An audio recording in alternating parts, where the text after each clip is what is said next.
Yesterday, Mason shed tears of emotion during a childbirth he attended. However, he was actually the perpetrator of that incident that occurred last year. It was a heinous crime that I would rather forget. Someone took the lives of my parents. Despite the diligent efforts of the police, no evidence linking the culprit was found, and the case remained unsolved. The person who took my parents away from me would be found like this at such a time. Initially, I desperately wanted to believe it was all a mistake. But as the truth unfolded one after another, I was left speechless. My name is Charlotte, and I'm 30 years old. I've moved away from my parents' home and now work for a food manufacturing company.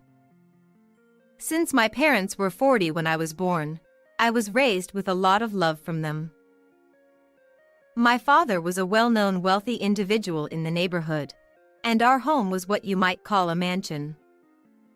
However, my parents never flaunted their wealth, and I deeply respected them. I'm grateful to be the daughter of such wonderful parents. Although my busy work schedule often kept me from visiting my childhood home, I maintained regular contact with my parents. However, last year, my parents suddenly became victims of an irreversible tragedy. They were attacked by a robber, and their lives were taken. All the cash and the precious antique accessories they cherished were stolen without a trace. I saw a figure leaving through the window. At the time of the incident, I happened to be visiting my parents' home to celebrate their joint 70th birthday. I heard raised voices and rushed to their bedroom, where I glimpsed someone resembling the perpetrator fleeing. But it was pitch dark, and I couldn't see clearly. Despite the police's exhaustive efforts in the investigation, no clues leading to a resolution were found, and the case remained unsolved. At the very least, I wish they could find the culprit. Losing my beloved parents left me shattered, and I struggled to recover.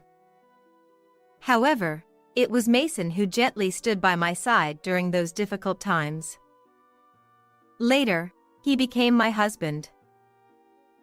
I met Mason at a bar where an acquaintance was hosting an event.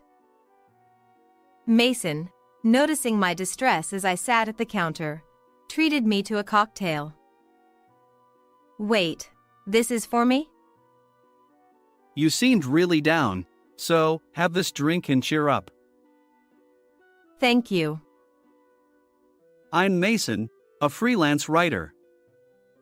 If you'd like, I can be someone to talk to. His calm demeanor immediately put me at ease, and I confided in him about the incident without holding back. Mason listened silently, and I felt a weight lift off my heart. From then on, I grew increasingly drawn to him. Just 1 month after we met, we started living together. And whenever fear or anger from the past incident overwhelmed me, Mason would hold me gently. Continuing to be bound by the past won't bring peace to your parents in heaven. Let's try to forget the pain sooner. With those words, he took me to various places to lift my spirits. Mason was fundamentally kind. He excelled at his job, and his income was substantial. Perhaps it was a professional habit, but he always seemed to be researching something on his computer whenever he had spare time. However, there was one incident in the past when Mason suddenly erupted in anger. It happened when I touched the safe in his room while trying to dust it off. Don't touch that. Mason glared at me with a frightening expression I had never seen before. Oh. I'm sorry. I was just trying to clean, and I didn't realize it was something so important. Then, he seemed to snap back to his senses, returning to his usual calm tone. No, I should have explained properly. Actually, there are work documents inside. According to Mason, there was confidential information related to his interviews that he couldn't disclose. He admitted that he had shouted out of fear that this information might leak and jeopardize his work. Charlotte, promise me you won't look inside. Understood. I promise. So, I made sure to avoid the safe as much as possible, always being cautious. Despite this minor concern in our life together, everything else went smoothly. 2 months after we started living together, I became pregnant with his child. Is my child growing inside Charlotte's belly? I can't wait to meet them. Mason said with great joy. He was thrilled, and we promptly submitted our marriage registration. Considering my parents were no longer with us, we decided to have a quiet wedding with just the 3 of us after the baby was born. Time flew by, and soon I reached the final month of pregnancy. With the help of an acquaintance who was a midwife, I gave birth at home. Oh! This child is my daughter. Mason choked up as our lively baby cried out. Having Mason, who rejoiced so much at our child's birth, filled me with immense happiness. However, when Mason uttered his next words, I felt a slight unease. Now I can finally breathe easy. It's been such a long journey. Did you say something? Huh? Oh, it's nothing. Probably just my imagination. He replied, smiling as if nothing was amiss. Certainly, I thought I heard it. And what does breathe easy mean anyway? I was absent-mindedly gazing at Mason, who was holding our daughter. However, my thought quickly faded into insignificance because of the birth of a new life. Perhaps it was exhaustion from childbirth that caused me to mishear. But my goodness, how adorable is this child! I simply savored the happiness in that moment. That evening, the midwife left, leaving only Mason, our daughter, and me at home. Mason seemed particularly elated by our child's birth, drinking in the living room with several beer cans strewn across the table. Meanwhile, exhaustion from childbirth overwhelmed me, and before I knew it, I had fallen asleep. The next day, as I shuffled to the bathroom, I passed by Mason's study. He was nowhere to be seen. He must have already left for work. Wait, Mason forgot to lock the safe! Given his heavy drinking the previous night, it was easy to imagine that Mason had gotten quite drunk and accidentally left the safe unlocked. Wait, something is protruding from inside. He had explicitly told me not to look inside, so I intended to leave it be. However, the sturdy safe door posed a risk. If it closed suddenly, whatever had popped out might get crushed. Reluctantly, I decided to peek inside and put it back in the safe. Little did I know that this would be a fateful turning point. What on earth is this? At that moment, I saw something completely unexpected. And a thought crossed my mind. Could it be? No, that's impossible. But I desperately wanted to believe it was a mistake, but I couldn't leave it unexplored. As I investigated further, the truth became increasingly undeniable, and my deep sadness eventually transformed into anger. In the end, I resolved to take matters into my own hands and put an end to it. One evening, 2 months after giving birth, I slowly approached a black shadow fumbling in the darkness. Suddenly, I flicked on the room's light. Mason, what are you doing there? It's so bright. Don't startle me like that. We were in Mason's study. Late at night, he was rummaging through the safe. "What are you holding?" In response to my question, Mason quickly hid his hand behind his back. This is a necklace I bought for Charlotte. I just hid it in the safe to surprise you. Mason appeared perfectly ordinary, even managing a slight smile. But I was no longer fooled. "You're lying." Why are you making such a scary face? "That necklace belonged to my parents, cherished by them." "Let me be direct. Mason, you were the one who sent my parents to the afterlife, weren't you?"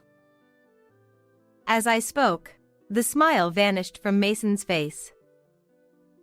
In reality, on the day the safe door was left ajar, I realized that Mason had been secretly keeping the heirloom that was believed stolen by a burglar, my parents' keepsake. And what had popped out from the safe was precisely the necklace Mason now held before me. Why am I automatically assumed to be the culprit? His voice grew lower, almost thunderous. "The fact that you possess the supposedly stolen accessory is irrefutable evidence, isn't it?" There are plenty of similar designs out there. Stop jumping to conclusions, or I'll get angry too. Despite sensing Mason's escalating anger, I couldn't back down. "Take it to the police for examination. Besides, I have an ace up my sleeve." An ace? What's that? Actually, the investigators in that case found hair from the suspected perpetrator. If we compare your DNA to it during the examination, everything will become clear. Damn it! You're noticing too much. Finally, Mason revealed his true nature, shouting in frustration. "Please, tell me everything." As I grabbed Mason's collar and shook him, he reluctantly began recounting the details of the incident. On that day, I had done extensive research and meticulously planned everything. But then you happened to see me. "Why did you approach me?" I was by Charlotte's side, secretly monitoring you all along. Fearing that my testimony might link him to the crime, Mason had initially considered eliminating me. However, I was temporarily under police protection, preventing any rash actions on his part. He changed tactics, trying to lead me away from the case, erasing memories of the past by creating new ones. His kindness during our outings was merely an attempt to rewrite my memories. If Charlotte had shown any suspicion, I planned to stage an accident. But you were completely infatuated with me, never doubting. You were perfect as a substitute housekeeper. To avoid arousing suspicion, Mason stored the stolen items in the safe until the heat died down. "What about the tears shed when our child was born?" Once Charlotte became a mother, she'd forget about the criminal. So, that was a touching moment. His matter-of-fact expression fueled my anger once again. And yet, I managed to leave not only the safe unlocked but even dropped hair at the crime scene. Mason clenched his lower lip, lost in thought. "Now, accept your fate and let's go to the police." Humph. Like hell I won't do something so foolish. Huh? I should have done this from the start. Suddenly, Mason tightened the necklace he held around my neck with all his strength. With this cherished keepsake from your beloved parents, I'll send you to the afterlife. Isn't that perfect? Stop! No matter how I resisted, Mason didn't relent. It seemed all hope was lost until the bar's master burst into the room, swiftly overpowering Mason. Damn it! You trapped me! It was the only way! After all, there was no hair at the crime scene. My story about the police collecting the perpetrator's DNA was a blatant lie to extract a confession. During the incident, I received an explanation from the investigators. It's unusual to have so little evidence at the crime scene, which suggests the perpetrator must be quite clever. So even when I confronted Mason with the fact that my parents' mementos were in the safe, I anticipated he would skillfully evade it. However, as a woman, I was at a significant disadvantage. To prepare for any eventuality, I had enlisted the help of the bar's master, whom Mason and I had met. I needed decisive evidence, so I devised this plan and took a gamble.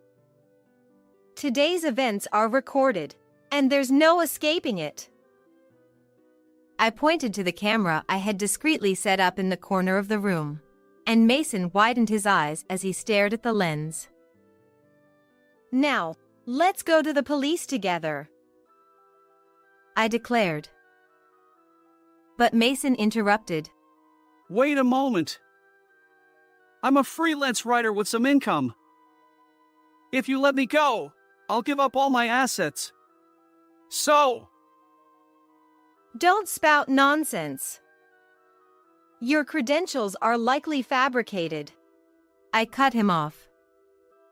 Despite Mason's thorough preparations, I suspected there had to be a reason he left the safe unlocked. Curious about any secrets on his computer, I checked his emails. Over the past few days, as I grew suspicious of Mason, I secretly observed him entering his password. And there it was, not a single work-related email. Could it be that you've been sustaining yourself through repeated crimes? I asked. Inside the safe, there were other pieces of jewelry, not just my parents' heirlooms. Frequent exchanges with someone who seemed like an illicit dealer caught my attention. The necklace, a cherished memento from my parents, had a high market value, and an offer for more than double the standard price had been made. The message was received just before my due date. And if I recall correctly, afterward, Mason was in quite high spirits, drinking beer, I said. Presumably, Mason, enticed by an unexpected windfall, had indulged in alcohol and absent-mindedly left the door unlocked. The next day, still not entirely sober, he likely forgot to close it. Well, was my deduction correct? I asked. Mason remained silent, his face contorted. I was confident my conclusion was accurate. Cut it off, I said firmly. Mason's weak voice pleaded. Charlotte, it's true. Please forgive me. But I stood tall before him, who was held down by the master. I'll sever ties with someone who harms my beloved parents and continues a life of crime, Mason wailed, and just then, a police car arrived in front of the house. The master had already reported the situation. Mason was led away by investigators. In the days that followed, during questioning, Mason confessed. As I suspected, he hinted at involvement in other cases. His actions likely warranted the death penalty, according to insiders. With legal representation, Mason and I finalized our divorce, discussing compensation and other matters. My 6-month-old daughter now attends daycare, and I returned to work early. We moved to a cozy apartment, where I can happily watch my daughter grow. How did you like this story? If you enjoyed it, consider subscribing to the channel. Until next time.